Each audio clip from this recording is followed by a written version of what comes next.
Sir नमस्कार, आपका हमारे स्टूडियो में स्वागत है। सर आप बिरहा महासंघ के राष्ट्रीय अध्यक्ष हैं जी। इस नाते मेरे मन में एक ख्याल आया और मैं काफ़ी दिनों से पूछने वाला था, लेकिन वो दिन आ ही गया कि आज मुझे पूछना पड़ा आपसे। पूछिए। जी सर, होली का दिन आ रहा है। जी जी। तो इस पे काफ़ी कलाकार, आप भी जानते होंगे सर कि काफ़ी कलाकार लोग होली गीत गा रहे हैं। आप गाने वाले हैं कि नहीं होली गीत? अभी आया नहीं आपका। देखिए, बड़ा सही सवाल आपने किया। जो कलाकार होली गा रहे हैं जी, मैं सुन रहा हूँ, देखता हूँ यूट्यूब पर, उन कलाकारों को होली के बारे में पता नहीं है। होली पिछड़े समाज को, भारत के मूल निवासियों को मनाना महापाप है। क्यों? होली त्योहार हम लोगों के लिए नहीं बना है। सर मैं भी तो होली मनाता हूँ। मेरे त्योहार का मतलब समझते हैं? त्योहार का मतलब समझते हैं? त्योहार किसे कहते हैं? सुनिए, पहले व्याख्या करिए। त्योहार का मतलब ये दो अक्षरों से मिला के बना है। त्यों माने तुम, हार माने पराजय। इसे त्योहार कहा जाता है जी। और मनवादियों ने इसे बनाया कि जहां पिछड़े समाज के पुरखे हार गए हैं, उनका वध कर दिया गया है, उन्हें खत्म कर दिया गया है, उसे एक त्योहार के रूप में पिछड़े समाज पर थोप दिया गया। अभी होली आई है ना जी। होली में क्यों नहीं गाता हूं? हमारे समाज के कलाकार जो हैं जी, जो पिछड़े समाज के जितने भी कलाकार हैं वो होली गाते हैं, जानते हैं? सारा रारा। हाँ, समझे आप कि नहीं? जी, वो तो मुख्य रहता है, लोग जरूर बोलते हैं उसको। पंडित जी लोगन के द्वारे जब होली होती है जी, तो वो कहना कि होली खेला रघुबीरा अवध में जी, समझला।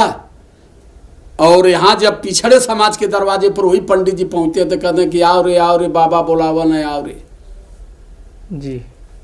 ऐसा क्यों है? हमारे समाज के लोग होली के बारे में समझते नहीं हैं। होली जो होलिका है, होलिका दहन जो हो करते हैं रात को जी, पिछड़ा समाज अपनी बहन को जलाता है और अपनी बहन को जला करके दूसरे दिन जी वो होली का त्योहार जो मनाते हैं, हुरहंडी मनाते हैं, उसमें मुंह पर कालिक चूना पोतते हैं जी। ऐसा क्यों होता है? इसकी कहानी थोड़ी लंबी है। ये कहानी पूरा अगर बताऊंगा जी तो बहुत गलत हो जाएगा और काफी समय लगेगी। अभी इस पर एक गीत मैं गाया हूँ, अभी गीत छुट्टी नहीं हो, गीत आ जाएगी। अच्छा, कि होली पिछड़े समाज को क्यों नहीं मनाना चाहिए और होली पिछड़े समाज के कलाकारों को क्यों नहीं गाना चाहिए। पिछड़ा समाज होली को जो ढो रहा है वो अपनी संस्कृति और अपने संस्कार पर लात मार रहा है और वो कलाकार को इस संस्कृति, इस संस्कार के बारे में पता नहीं है। पहले क्यों कि पिछड़ा समाज ज़्यादा से ज़्यादा रामायण महाभारत पढ़ता है, अपना इतिहास कभी नहीं पढ़ा है।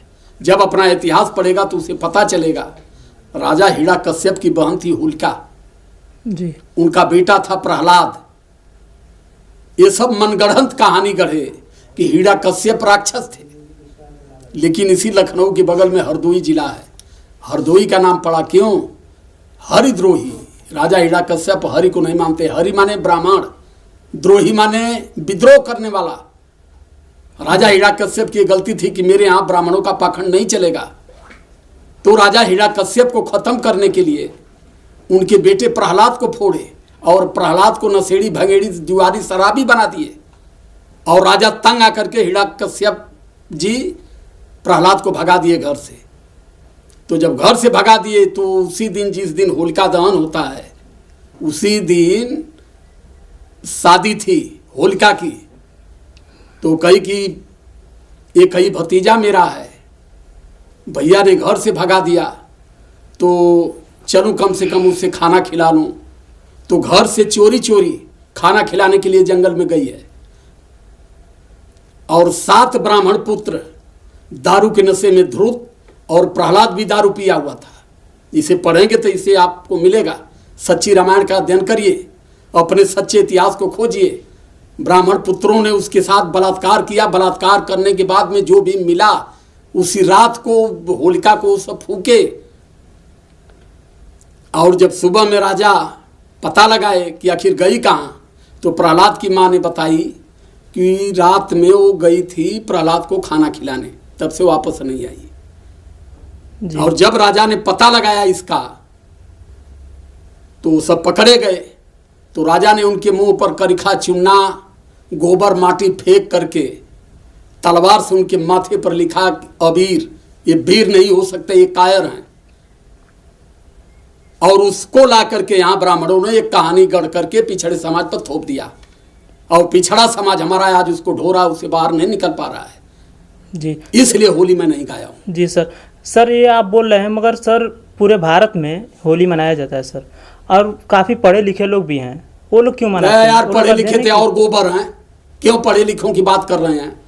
बाबा साहब आगरा की मीटिंग में फूट फूट करके रोए थे कि मैंने जिस शिक्षा के लिए इतनी बड़ा संघर्ष जो बातें सर मुझे सुनो, मुझे धोखा सिर्फ पढ़े लिखे लोगों ने दिया, जो पढ़ा लिखा नहीं है उससे मेरी शिकायत नहीं जो है। बातें आप सर बोल रहे हैं उन लोग भी दिमाग में और फिर वो पढ़े नहीं आए तो हम क्या करें? जो पढ़ेगा नहीं, जो नहीं पढ़ेगा वो क्या जानेगा?